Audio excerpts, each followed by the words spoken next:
Hello everybody, welcome to the Daily Brick. My name is Nick, and today we are looking at set number 76947, the Quetzalcoatlus Plane Ambush. Forgive my pronunciation if that is incorrect, I do apologize, but I'm pretty sure that's how you pronounce it, so I'm just gonna keep saying it that way.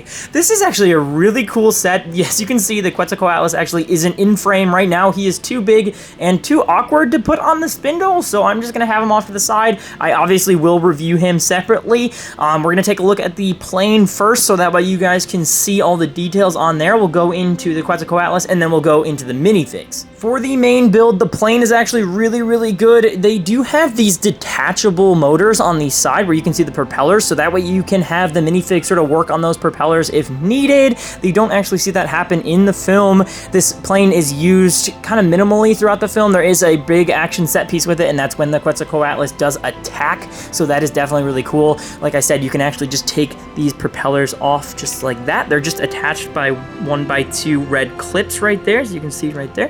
You can just put that right back on. If you can get some air blowing at these propellers, they do move really fast. The cockpit is one of these shorter plane cockpits, which works really well. You can fit 2 minifigs inside, so you can just take a minifig and put it right inside of there. So right there in the front, you can have Kayla Watts and Claire Deering sitting like that, and that is how they are in the film. So you can have them sit right there, and you can put the cockpit right back on, and that just makes it look like they are flying this plane. It's a really cool design. I love it. It's kind of based on the Osprey, which you can have the motors go up and down, or the propellers go up and down, but these ones don't actually do that. You can see that there is some really good detailing on the back. I love this design of plane. I think that the big bar towards the back makes it really cool. The wings have some dark red detailing towards the end, and this one has a 3807 sticker there on the left wing. You can see that there is this olive green that goes all the way down back into the dark red. I do really like the color scheme on this plane, and I wish there was a little bit more dark red and olive green rather than the light bluish gray and dark bluish gray along everything. The next major part of the set comes with a play feature here at the back, and it does have, you kind of have to lift this a little bit to see a little bit better, but it does have this flap down right there, and it does also have this, and that is supposed to be an area where you can have the Quetzalcoatlus sort of stick his face in there, and because you can lift this whole panel and it does rip the top panel off. This little slot right here is actually meant for the side build, and that just slides right in there. That's the little repair kit right there. And it's kind of cool because in the actual film, there is a motorcycle that Owen has, and he actually shoots the motorcycle, or kind of like throws the motorcycle at a velociraptor or an acrosiraptor that's trying to get on the plane, and luckily it does not get on. But you can take that right back out, and it does have enough room to put Owen Grady back there, which is pretty cool. I'm going to show you that way. It's a little bit easier to see, but that's kind of the only play feature on here. You can also just easily remove the wheels, and the wheels are just really easy techniques that are used. And yeah, so you can take those off right there, so that way you can act like the minifigs are also repairing that. That is the entirety of the plane build. Again, it's a very good plane, and let's go on to the Quetzalcoatlus itself. As per the name of this set, we have the Quetzalcoatlus. He is a really big molded dinosaur. This thing is huge. They definitely did some specialty molding specifically for this fig, hence why the set was a little expensive for the time. I think it was upwards of $50, and that makes sense considering the size of the dino alone. You can see up here for the mouth, they did mold this giant orange beak, which is really cool. The bottom is molded in the orange, and then the top, I'm pretty sure, is molded in white. It is. It's molded in white, and then you can kind of see the paint of the orange going all the way to the nose right here, which is in that dark bluish gray with some blue highlights on this front horn right here. He has bright blue eyes, which is pretty cool. Actually, all the dinos in Jurassic World are female, despite seeing many dino babies, which is definitely odd. They should all be females, but there's always another dino kid running around. We do have some dark bluish gray feathers sort of painted right there, which is pretty cool, and you've got some light orange highlights underneath the eye. For the wing, they put these dark tan sort of leathery patterns there to give off the wing vibe, which worked really well. And the wings, again, are huge. The wingspan is probably more than a foot. I think that is just about a foot.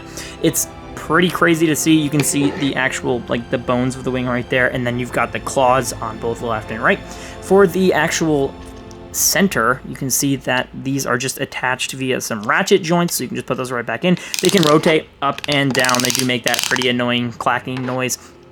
And then for the actual mold in the center, you do have a 2x4 strip of studs right there. And then it goes down into a tail with some webbing right there between the tail and the legs. And then you've got these 2 legs that are inverted, and you've got these little claws here, and that can hold any sort of piece that looks like a bar, so you can just put like anything that has a bar on it and you can hold it like that. You can have a minifig hold on to that and make it look like they're flying around, which is pretty cool. So this is definitely a really specialized dino piece that Lego I don't think has made again. They did just include another Quetzalcoatlus for Jurassic World Rebirth, but I'm not sure if that was the same mold or not. It came in the set with the Spinosaurus. I'm pretty sure it was different just because if they had this mold and the Spinosaurus together, then it would be a really high price tag. Before we move on to the minifigs, we did have a little side build. This just had the little wrench and a flashlight on it. This is the little repair kit that you can use to fix the plane when they crash. For the minifigs, we do start with Claire Deering. Claire is a reuse fig for this set. She does come out in 2 of the sets for this wave of Jurassic World Dominion sets. She just has some plain dark blue legs, as well as a turquoise jacket that has a dark red printing underneath. She has some back printing right there on the back. She's just got some scratches on the back of her torso, which is perfect. She's been being chased by some dinos the whole movie. Her hairpiece is just in that reddish orange color, so that is just some pretty good use of that piece. I think that this hairpiece is good for her, especially since she does have the longer hair in Dominion. She's got a pretty determined face on the front with the orange printed eyebrows, and she does have an alternate face print where she is more worried. They need to be worried. They're being chased by dinos the whole movie, so that's definitely on par for Claire. Next up, we have Kayla Watts. She is definitely unique when it comes to her torso, and I'm pretty sure that face print's been used in other figs before, but I love the hair color here. It's in that light nougat color. Her legs are olive green. She again is a reuse, so she is also in another one of the Jurassic World Dominion sets. Her torso is in dark tan. She's got some printing on the back, so you can kind of see that fluffy cloth on the neck area. And then on the front of the torso, you can see she's got this sand green checkered shirt underneath with a bunch of tactical things on there, and she's got like this big fluffy jacket that goes on top in that dark tan color.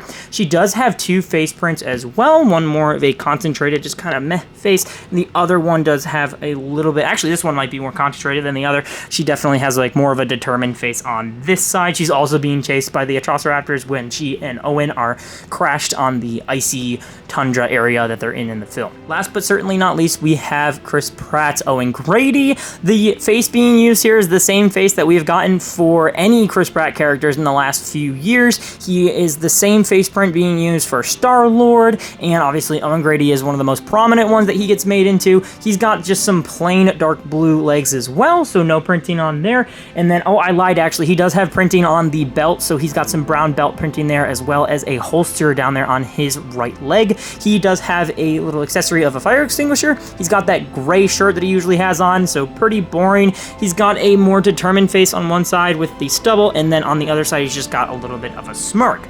There's nothing to say really about this fig other than the fact that it is just Owen Grady. Again, we do get many of him when it comes to the Jurassic World series now, so he's pretty plain and he's definitely not unique to this set. Overall, this is a pretty good plane set. I do love, again, the design of the plane, and I think that the coloration is pretty cool with the olive green and the dark red. The minifig selection isn't bad, especially if you do want to get 2 of the main characters, and Kayla is a main character in the 3rd film, so you've got 2 of the whole franchise characters, and then you've got a new character for the film itself. I think that this is a good way to get all 3, and you get a really cool aerial dinosaur. Again, the Quetzalcoatlus is too big to fit on frame, but I can sort of fly him in above here.